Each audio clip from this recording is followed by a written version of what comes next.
My dad married my stepmother 3 months ago, and I feel like it made my life significantly harder and less pleasant. They moved in with us, and for the indefinite future this situation will not change. We have a 3-bedroom house, and before they moved in, my dad and I had our rooms, both with bathrooms. And there was a smaller room which was a study for my dad. After they moved in, Jenny, 16, turning 17 next month, got my room.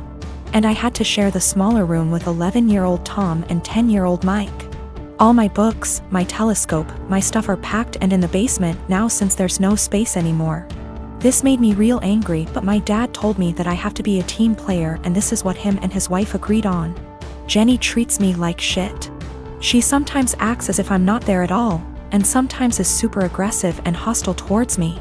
The other I asked Tom to stop going through my things, and she became so angry that I have no right to order her brother around. She told me to get it in my thick skull that I'm not their big brother to tell them what to do, even though all I asked was for them to stop going through my things. She said it's best if I don't talk to them at all, since that way they will get less influence from a weirdo like me. What I don't get is that if she's so concerned that I might leave a bad influence on Tom and Mike, why doesn't she take them into her room? Tom and Mike don't respect any boundaries. They're always through my stuff. I have a watch which was a gift from my mother. She died of cancer, and they took it from my drawer and lost it. I found it weeks later in the basement with its front glass broken. Before they moved in, I used to get a $100 allowance every month. Now Jenny gets $75, I get $35, and Tom and Mike each get $30. I had an Xbox, but these kids broke it down. I used to spend a lot of time with my dad. He used to come see me play basketball almost every week. He hasn't done it even once in the past 3 months since he's always working overtime.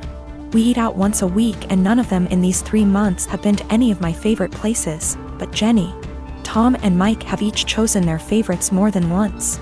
I complained about all of it to my father last week, and he told me that family is all about sacrifices, and I have to make mine.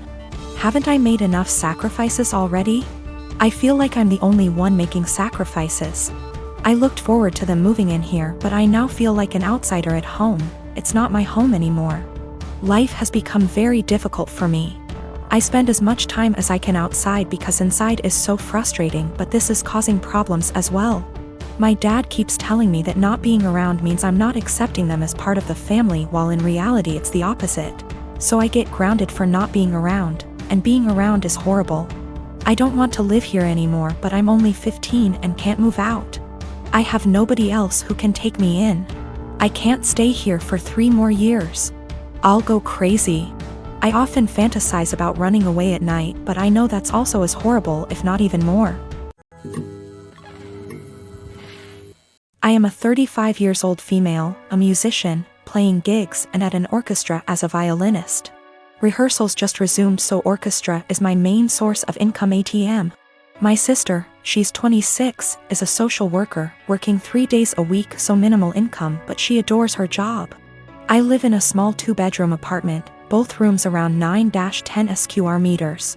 Using the second room as a practice room / storage for my instruments, 3 violins, 2 guitars, a digital piano, a small drum kit, and other stuff. 4 months ago my sister broke up with her BF, and I offered her my spare room, temporarily. I moved most of my stuff to the living room so I could fit a small bed in there. Sis moved in, but she asked me to move more stuff to the living room. I moved pretty much everything sans the piano, to the point where the living room became uninhabitable. Then she started complaining about my violin playing, saying it gave her headaches.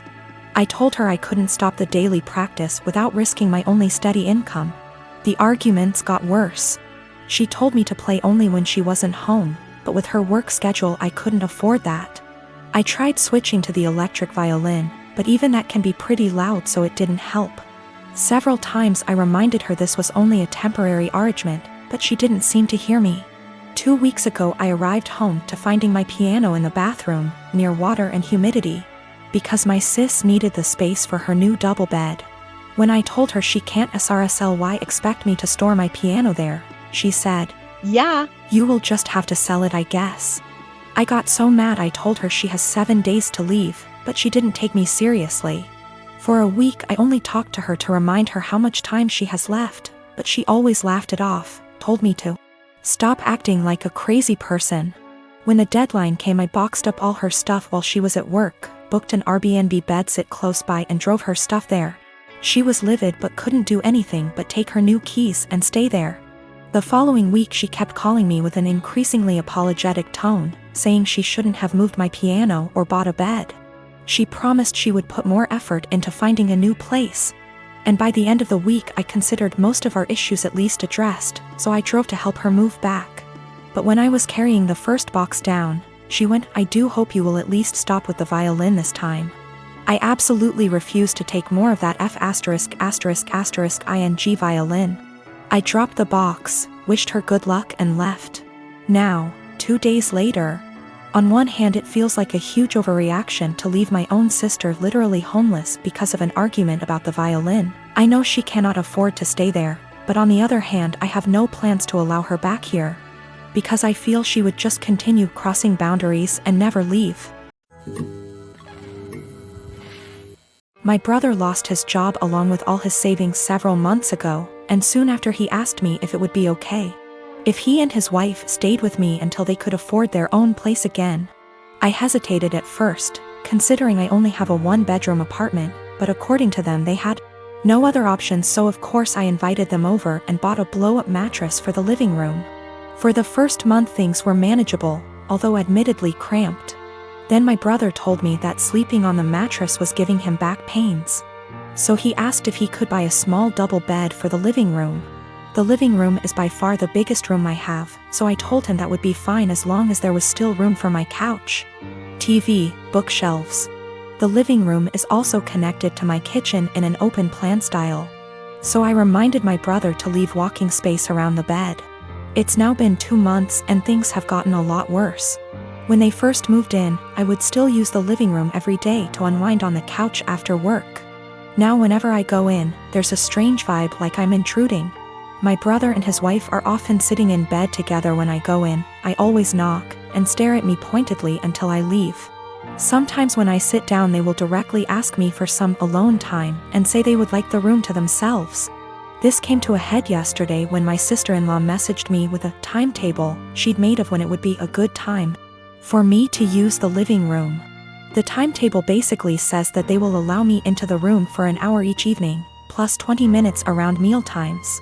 I basically shut her down instantly and told her there was no way I'd be following the timetable since in the end it's my apartment. She sent me back a huge message with a dozen paragraphs about how my constant presence was ruining her marriage with my brother and they feel like they have no privacy.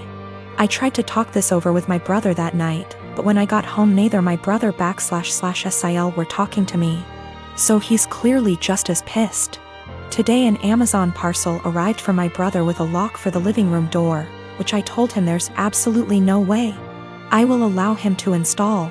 My brother says I'm creepy for wanting constant access to where they sleep and he's insisting on installing the lock anyway.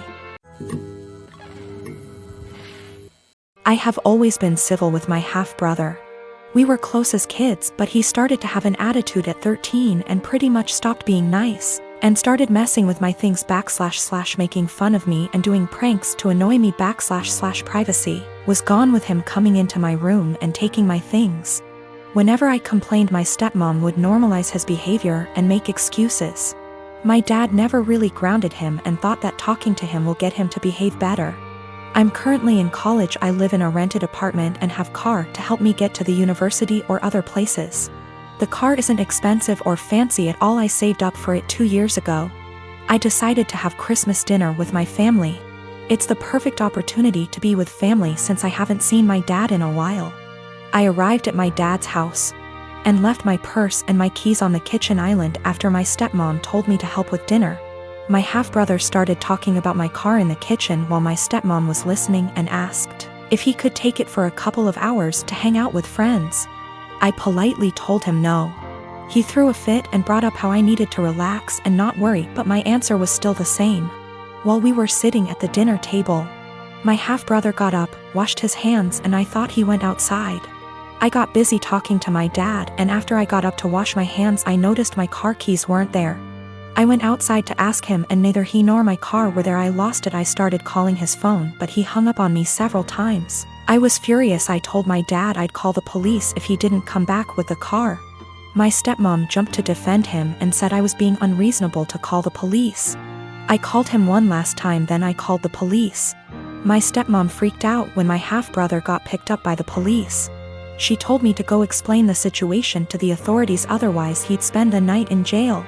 But I refused, especially since I still hadn't got my car back. Stepmom yelled that I ruined dinner and that it was no big deal, he was going to return it after borrowing it from me, but he didn't really borrow it, and she heard me say no. I don't know what she told the police, but I didn't give permission to use the car.